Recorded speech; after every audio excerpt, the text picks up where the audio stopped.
التمويل ماديا أو معنويا. كما ترون أيها الحضور الكرام، هؤلاء وجوه رقادة،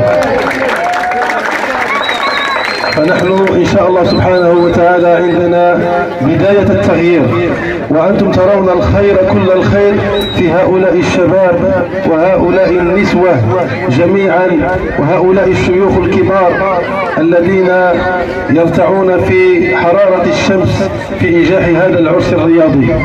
فنسأل الله سبحانه وتعالى أن يجازي عنا خير الجزاء كل من ساهم في هذا المهرجان الرياضي، سواء داخل رقادة أو خارجها، كل باسمه وصفته. فنشكر الله تعالى على الحضور، ونشكر الله سبحانه وتعالى على النجاح، ونشكر الله سبحانه وتعالى على التوفيق، ونطلب من الله عز وجل المدد في الفرصة المقبلة إن شاء الله سبحانه وتعالى.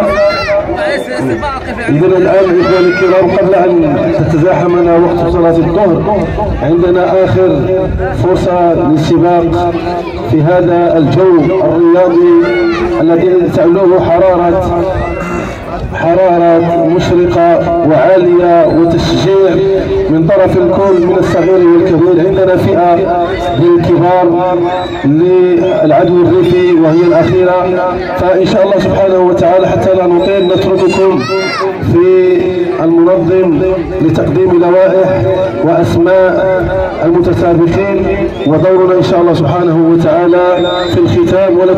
ولكم منا الشكر والتقدير والاحترام جميعا. السلام عليكم.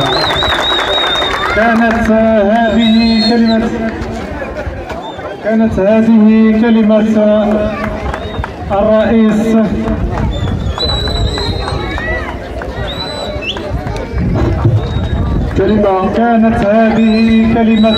رئيس الجمعية العطاء للتنمية والتضامن السيد يوسف بن يونس.